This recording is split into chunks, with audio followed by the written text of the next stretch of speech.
Well, hello again. Well, hello. Hello. Well, hello. Well, hello again, guys.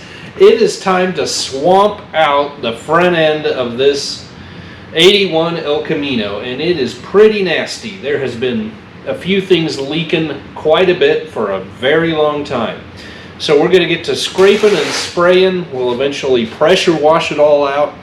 I've got some engine degreaser, so we'll make use of that. Then we got to replace the power booster on the brakes, put a seal kit in the steering gear, battery tray. We got a lot to do, and we're getting ready to go back in with a small block Chevy. So come along and help a guy out, okay? Master cylinder and booster both have to come out. Master cylinder's leaking like a cheap diaper. I don't know what to say. Over here you see we have a mess. Got in all I could find was a previously new, a used fan shroud. I can't believe on these 80s G bodies, especially considering the Monte Carlo market with V8s, that no one is reproducing those, and I just can't find it perhaps. But anyway, got one of those. We'll clean it up, but I'm going to start with that steering gear. High P's levels in Wausau. Oh, PFAS. Okay, that's probably serious, more serious than P's.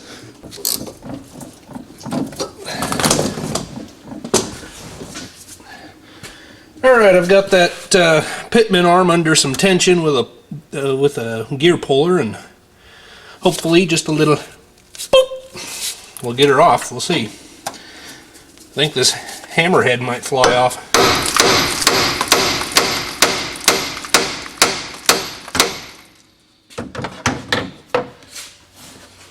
Oh, did we do anything? No, we didn't. Come on. All you need's just a little boop.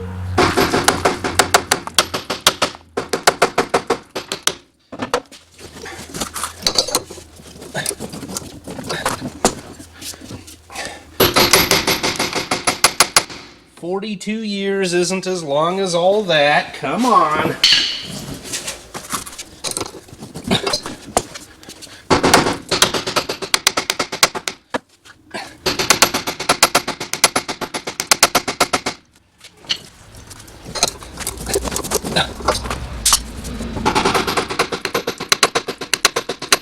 Don't you just love it when things escalate like this? I found an old piece of all thread with pipe and washers and nuts and all kinds of hardware on it. I'm sure I'll ruin the threads.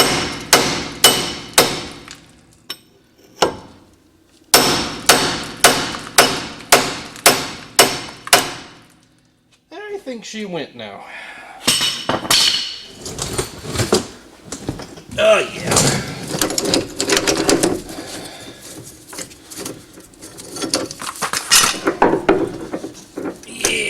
Yeah.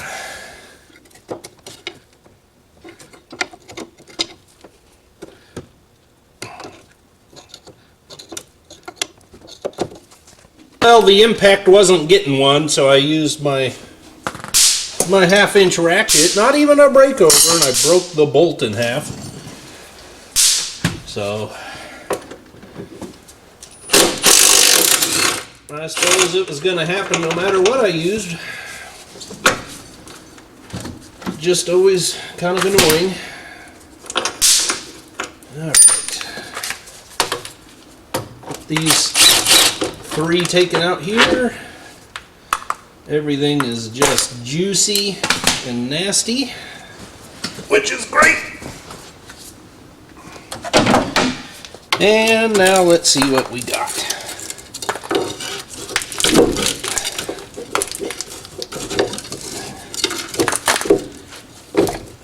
I know. I know that bolt is in there, you're just gonna have to deal with it. There we go. And now you're hanging up the pitman arm again. There we go. Now is this layer of silicone factory?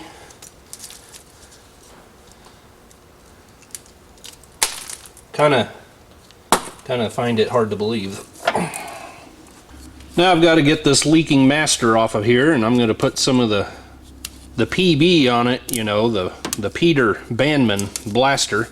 Legend has it he would drink nothing but gasoline and bathtub gin, and you know, that mixed with the plug tobacco, the local blacksmith would have him spit on, you know, anything like this that was seized, and they come back after lunch, and sure enough, that plug tobacco just made it stick, you know, and just soak right in. But you couldn't leave it overnight, because then you'd have no hardware left. But the good old legend of Pete Bandman. Anyway, that was weird. If you're doing a project where one of these is stuck, these are actually, they came, of course I pre-soaked them the other day, but anything stuck like this, a fitting, if you can get to the top and the bottom, let me grab another hammer here. I mean, this is obvious, but if you can back this son of a gun up, you know, and tap on it with a hammer, go grab your bride from in front of the television or the kitchen or wherever she likes to hang out, the quilting room, I don't know. And while one of you, you know, it's an excuse to get close to her. You know, they usually smell better. They smell nice, is what I'm saying. And I'm sure she'd rather be in the garage helping you than doing anything else. Don't they all? Anyway, back her up and tap it. You know, don't get carried away, but while one of you's putting tension on the nut there, just tap away, and you're just going to rattle that fitting loose. Of course, soak it down. Sometimes you have to resort to a propane torch. Don't get carried away, obviously, but usually you can get stuff like that if you're just patient. And if you can involve the little lady, hey, so much the better, am I right? Okay, we'll cap those off. Now I'm going to go after these nuts down here.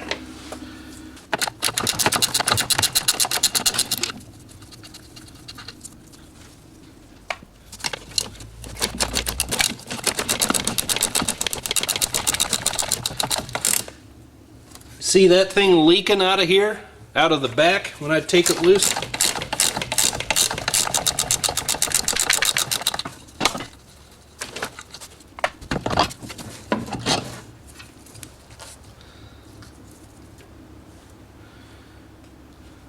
Alright, I've got a long 3/8 extension that's bent for some reason, and it looks like it's been used to mix paint. So that'll work admirably, I'm sure. And I'm going up here. Oh, I don't know if you can even see what's going on, but here's the most accessible stud right there with a nut on it. So I've got to get 4 of those out, and we'll pull that booster out. Now, I don't know, you may have seen it coming, but the bent extension just didn't work out, you know. And then the Chinese, it's actually a no-name, nothing in fact, swivel disintegrated on me as soon as I tried to use it. So that's good. I guess I can pick him up another cheap one. I don't know. Anyway, 2 are off, 2 more to go.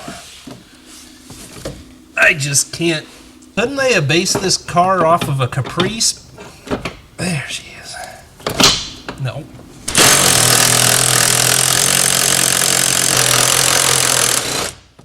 The hardest one to go. It's a long way to Tipperary.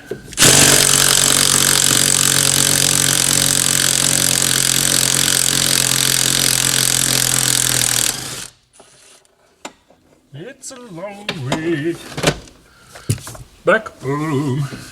Okay, let's see what that does. Alrighty, pin from the brake pedal is out inside also, so this should just really just pop right out here.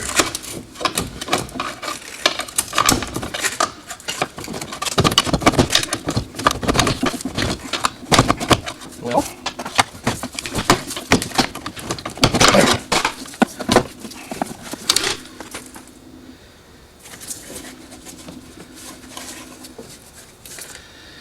okay, another one bites the dust.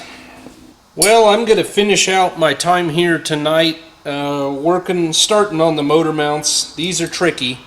I spent a lot of time trying to get the battery tray out for obvious reasons. They were pretty corroded. Anyway, on this, you got just very narrow spaces that you can get wrenches through to get to the nuts on the inside of the cross member.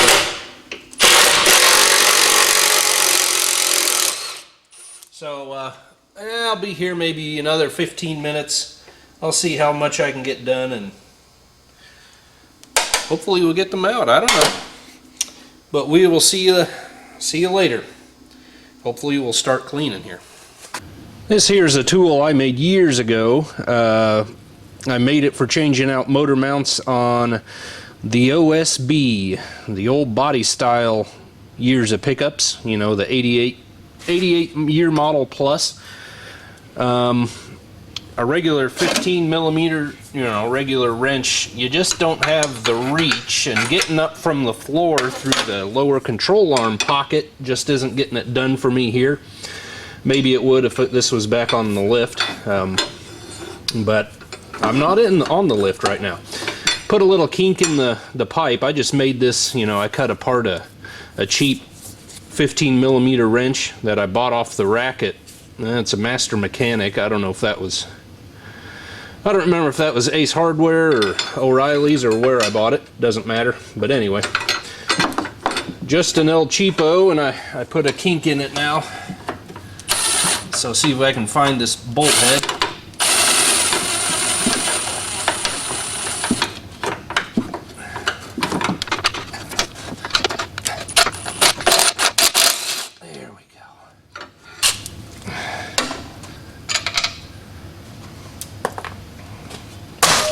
Alright, I got both my 6-cylinder mounts out. Now I'm going to come in here with a scraper, try to get, you know, 75% of what's here, at least. And, yeah, I'll be here a while.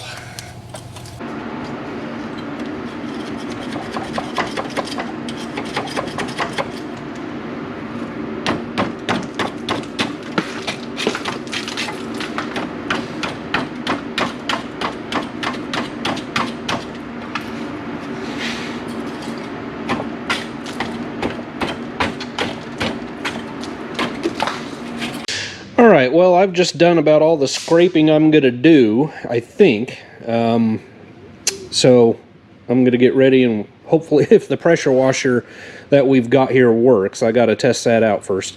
I'm going to go ahead and reinstall our new booster, our new master cylinder, so that's all sealed up. I don't have to worry about water getting in there or down our brake lines.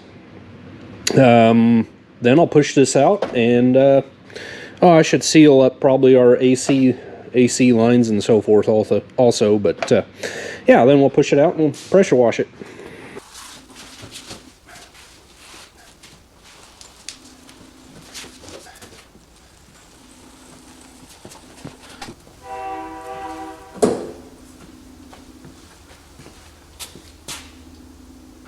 Did I just hear a train whistle?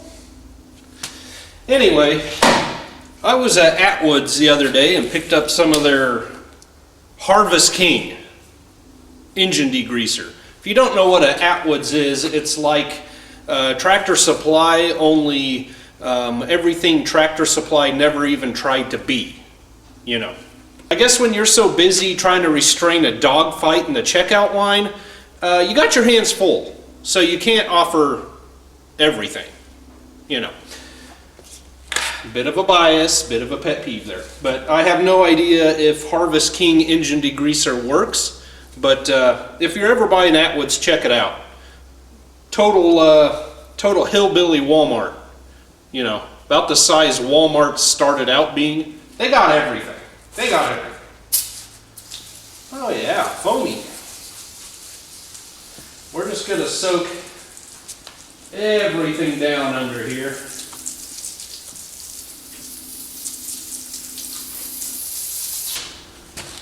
I better roll this window up too.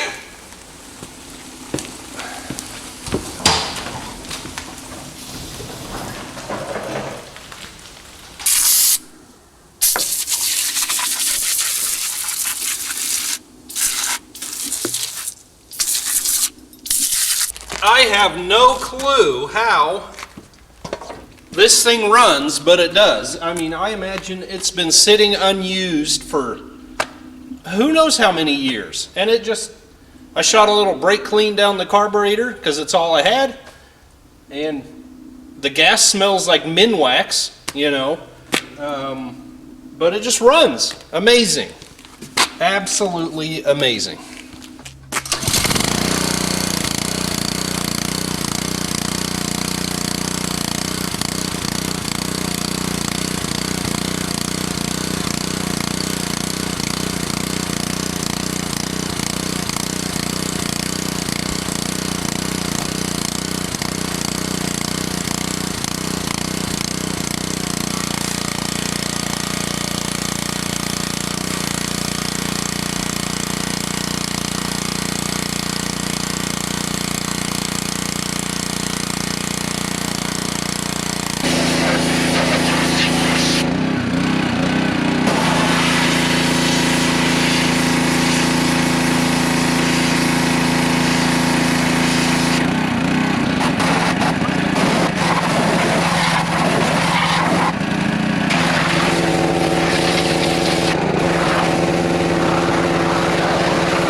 Just a brief glimpse of what's going on here. You know, try to look past the mess to see what's actually happening. Okay, but got the old Saginaw taken apart and really just concentrating on seals, you know, the shaft seals. Really what was leaking so bad was this O-ring down in here under the side cover. No, that's the end. So I don't have that one in yet, but that's where the side cover goes, and that was what was leaking so bad that they tried to fix with silicone. Then I used the torch to get our broken bolt out. Still need to find one of those. I'm going ahead and replacing our Teflon seals where they need to be, and that's it. You can look this up. You can find this. I think in Edelman it was 8528, maybe. You know, look it up for yourself. My parts store found this one from 1988. No, I have no clue how. 8528 they have written there. So that's the Edelman number, and then this is the Gates number. Very old, obviously, but anyway, it's gonna work just fine. I'll never understand why Chip Foose never called me. You know, instead of baking paint on, we're freezing it on. That's the newest thing. That's the newest thing. It will it makes just a candy shell coating, you know, that you can lick off later if you like. So.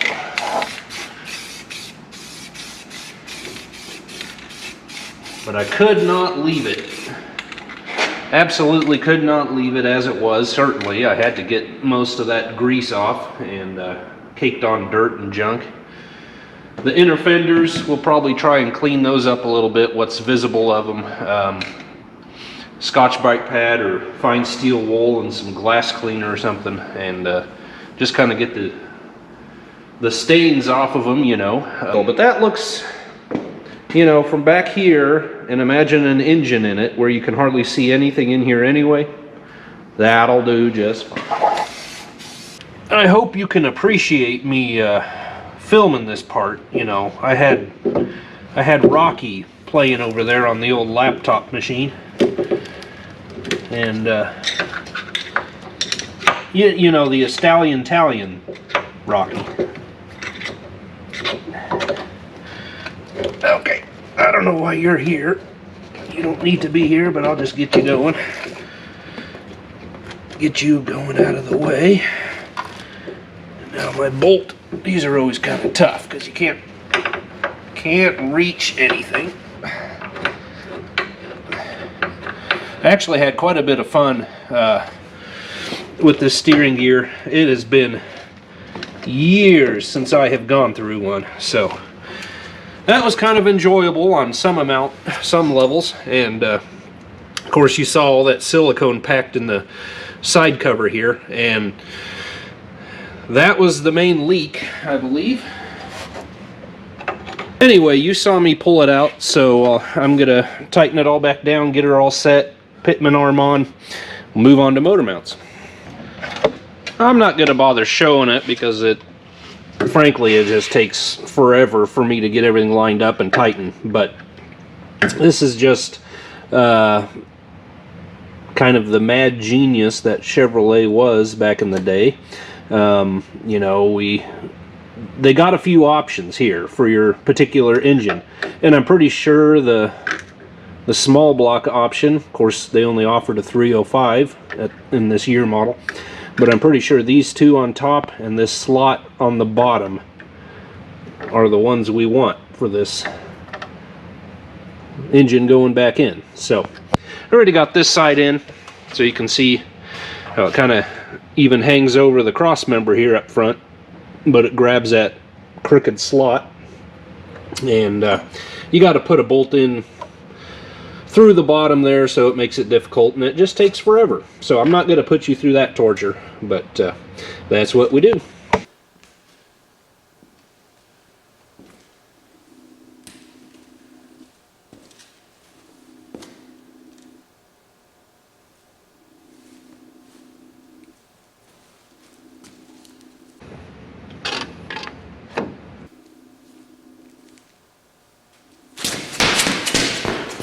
Well guys, once again, that's going to do it. We got our checklist done. We got steering gear rebuilt and back in, motor mounts, brake, battery tray, chassis cleaned up and painted.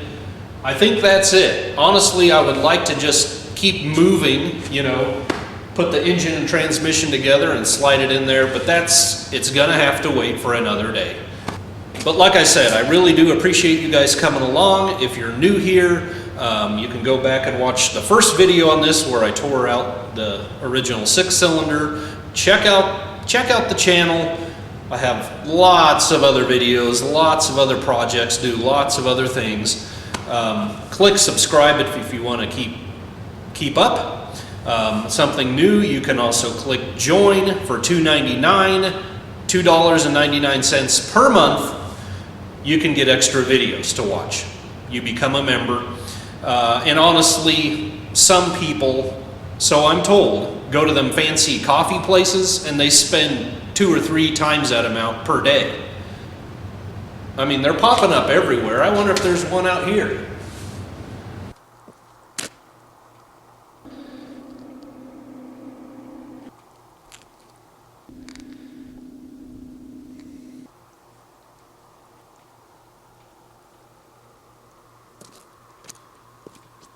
Now personally, you know, once in a blue moon, a guy is perfectly content getting a large black coffee at McDonald's or the gas station. Usually I just make it myself at home. But anyway, why am I talking about coffee? I really appreciate you coming along. God bless you. We'll see you on the next one.